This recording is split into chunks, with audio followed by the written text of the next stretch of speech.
C'est une photo qui tourne depuis jeudi sur les réseaux sociaux et qui risque de vous faire froid dans le dos. Celle de ce jeune garçon Naël, âgé de seulement 15 mois et qui a été retrouvé par ses parents le visage tuméfié à la sortie de la crèche. Des hématomes terribles auxquels les responsables n'ont donné aucune véritable explication jusqu'à aujourd'hui. Mais alors que s'est-il vraiment passé? Peut-on vraiment faire confiance à ceux qui ont la garde de nos enfants? Ce scandale met-il en lumière un tabou bien gardé au sein des crèches?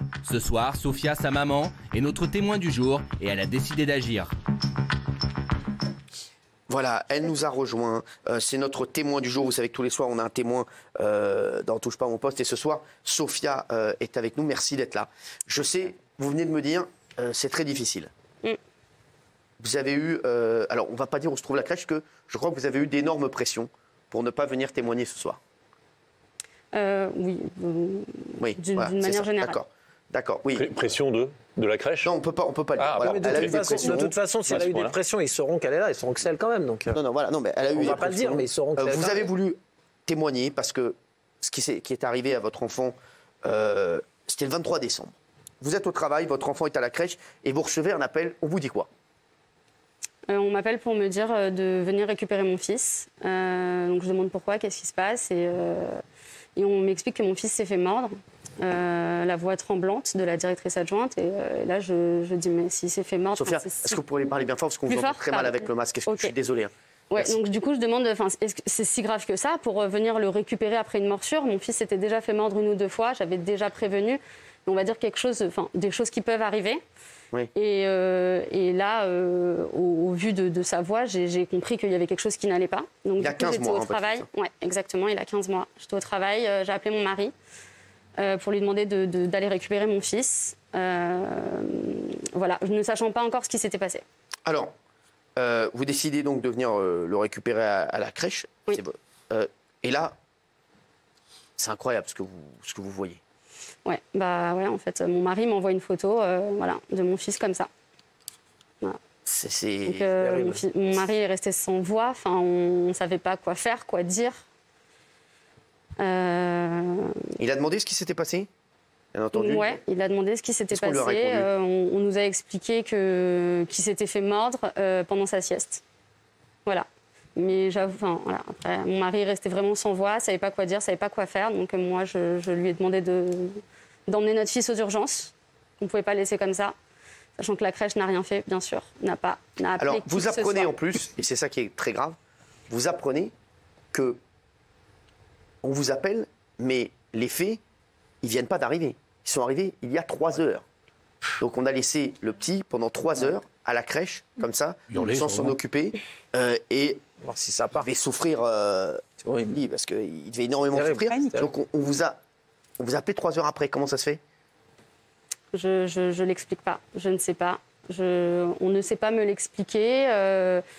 En fait, sur le coup, on ne l'a pas su. On ne nous a pas dit que ça s'était passé il y a 3 heures. Mon mari est parti comme ça. Et en fait, j'ai tout simplement demandé à mon mari, donne-moi le déroulé de la journée, quand est-ce qu'il a mangé, quelles ont été les siestes, les horaires, etc. Et en fait, mon mari m'a dit, j'ai même pas pu demander tellement j'étais perturbée et tellement ça m'a traumatisée. Donc du coup, ce que j'ai fait, c'est que j'ai appelé la crèche et j'ai demandé en fait les transmissions de la journée, donc le déroulé de la journée. Très bien, et alors? Et les explications qui ont été données à mon mari, c'est que Naël s'était fait mordre pendant le temps de sieste. Et là, on me dit que mon fils, dans les transmissions, a dormi de 12h30 à 13h30. Donc, oui. Et donc là, je dis, mais ça s'est passé durant sa sieste, donc ça s'est passé à 13h30. Ouais. Et là, on me répond oui. Et là, clairement, il y a un blanc. Je ne sais pas quoi faire, je ne sais pas quoi répondre. Et je leur dis, mais vous me prévenez 3 heures après. Vous me prévenez 3 heures après, vous n'appelez personne, vous ne prévenez personne.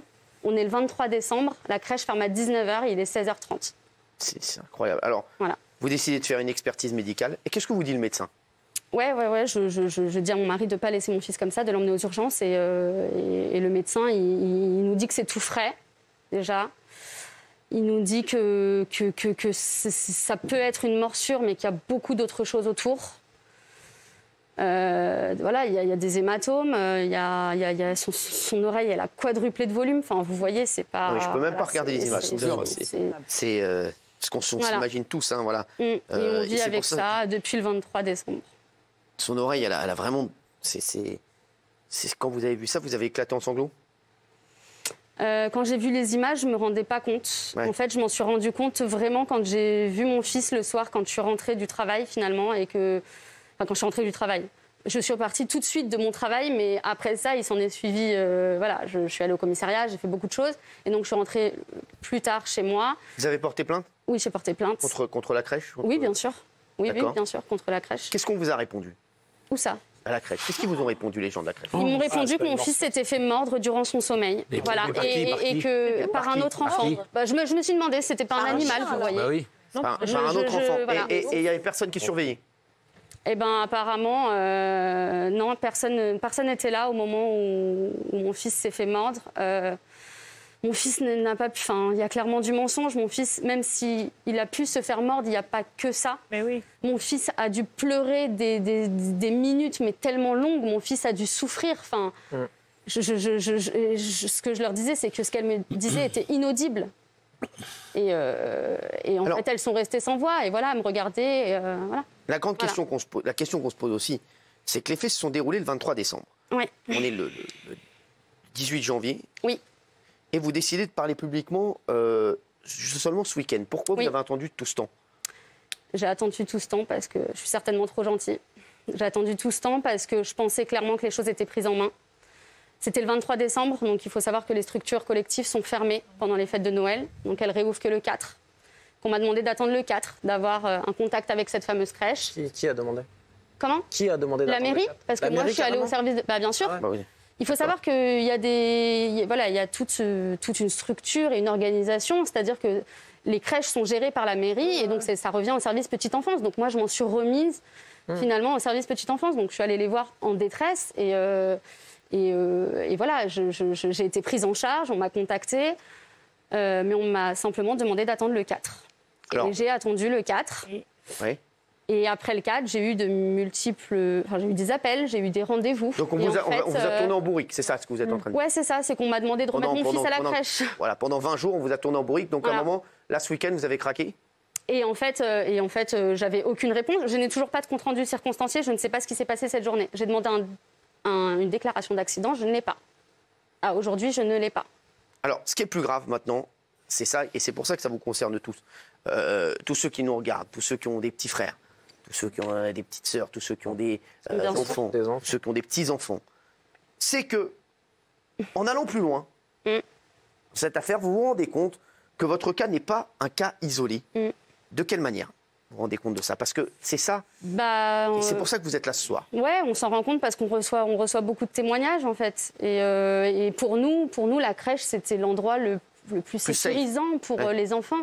C'était l'endroit où l'enfant allait s'épanouir, allait avoir le meilleur éveil possible pour sa croissance. Et en fait, on se rend compte qu'il n'en est rien. Je ne mets pas tout le monde dans le même sac, attention, enfin voilà.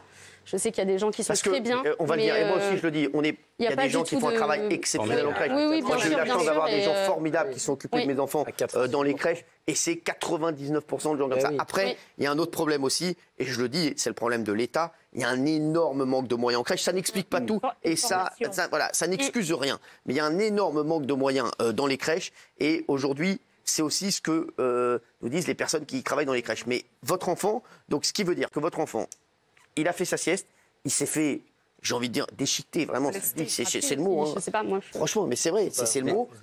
Pour moi, c'est un est-ce que vous avez su le fin mot de l'histoire? Parce que c'est ça que demandent tous nos téléspectateurs.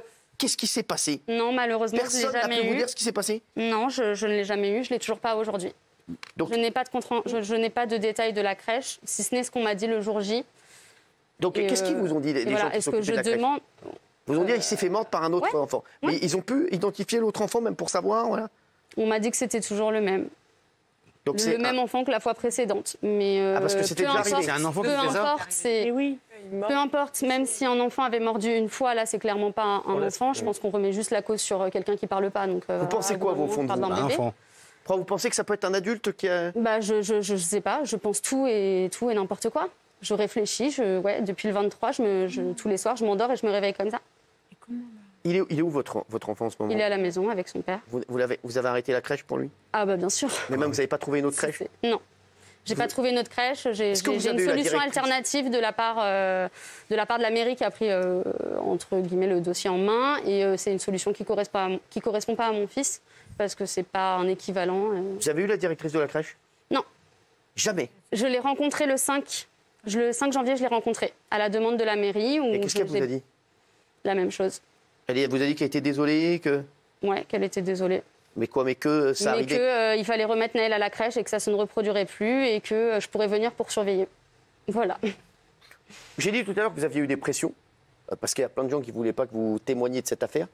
C'est pour ça aussi que vous avez mis tant de temps à poster les photos de votre fils et à parler de cette histoire publiquement? Sincèrement, j'ai fait confiance. Je pensais vraiment, au vu des images, que la chose allait être prise au sérieux. Et il n'en a rien été. Donc, à un moment donné, on a aussi... je suis une maman, j'ai un cœur et il se passe des choses dans ma vie. Du coup, il y a quand même un impact psychologique de tout ça. Il y a quand même un impact sur notre quotidien aujourd'hui qui fait que j'ai eu besoin en fait, de partager mon expérience et de dire ce que je vivais. Et en fait, ça a pris l'engouement que ça a pris. Mais moi, j'ai envie de savoir, parce que Benjamin Castaldi me disait tout à l'heure, c'est vrai qu'on arrive, on n'est papa, on voit l'état de son fils comme ça à la crèche. Votre mari, il n'a pas eu envie de faire si. Vraiment un scandale? Si. Mais moi, au téléphone, je lui disais, écoute, garde ton sang-froid. Et... Ouais. Oui, est-ce que les médecins ont pu déterminer déjà si c'était des blessures causées par un enfant ou si potentiellement ça pouvait être un adulte? Non. Et comment va le bébé? Il va bien? Il a toujours des traces. Il a une grosse cicatrice là à l'endroit où c'est au-dessus de l'oreille. Ouais, c'est ça, où c'est vraiment à sang. Il a toujours ces traces là et voilà, on sent qu'il est plus, il est pas. Vous sentez qu'il a encore des douleurs? Mon fils, il a 15 mois et le seul mot qu'il répète à longueur de journée, c'est bobo. Oh là là. Voilà, donc c'est pour vous dire, ce qu'on vit aujourd'hui, quoi. Ça va être quoi la suite pour vous alors maintenant? Vous voulez quoi? Je veux juste savoir ce qui s'est passé. Je suis une maman, c'est le minimum syndical que de me dire ce qu'a vécu mon fils ce jour-là. Moi, j'ai passé toutes les vacances à me demander ce qui s'était passé. Voilà, mon fils, on me le rend comme ça. Moi, je suis allée avec lui à la maison. Moi, je dois le surveiller. S'il s'évanouit, s'il fait un malaise, peu importe ce qui peut se passer, on ne sait pas réellement ce qui peut se passer. Donc, nous, on le surveille, mais... Alors, je sais que vous souhaitiez exprimer votre colère au ministre de la Protection de l'Enfance. Oui. Adrien Taquet, pour que ça bouge. Oui. Vous avez essayé de le joindre? Non, je n'ai pas essayé de le joindre. Sachez que lui, je vous dis, il a essayé il m'a écrit. D'accord. Il m'a écrit aujourd'hui, il m'a écrit tout à l'heure, il savait que vous veniez. Et il me dit, vous recevez Sophia ce soir, dont le petit garçon a été mordu au sein de sa crèche. Alors lui, apparemment, il a eu donc la version que nous avez donnée, qui a apparemment dit qu'il a été mordu. J'espère avant toute chose que Naël va bien, car c'est ça le plus important. Sachez que nous avons pris contact avec les autorités responsables afin de nous assurer que toutes les procédures avaient bien été lancées pour comprendre ce qui s'était passé et éviter que cela puisse se reproduire à l'avenir. La crèche doit transmettre son rapport d'incident à la mairie et une visite de la PMI, protection maternelle et infantile, est programmée. Je crois que Sophia et son mari ont eu des contacts avec la mairie par ailleurs pour essayer de trouver une solution pour l'enfant. Voilà, donc il est apparemment sur le dossier. J'espère que ça va avancer pour vous. J'espère qu'on va trouver surtout une nouvelle crèche à votre enfant. J'espère que vous pourrez savoir ce qui s'est passé. Et j'espère qu'il va aller mieux. Et vraiment, tenez-nous au courant. Voilà. Et si on doit faire avancer les choses, n'hésitez pas à nous le dire. On le fera, bien entendu. Et on mettra toutes les pressions qu'on peut mettre pour que cette affaire avance, pour qu'on ait la vérité sur cette histoire, pour que votre fils puisse retrouver une crèche. Pour que ça arrive, vraiment. Voilà, pour que ça arrive. Parce que si on le sait... Ouais. Ça arrive, voilà, ça vous est arrivé. Et si vous êtes venu ce soir, c'est pour que ça n'arrive plus.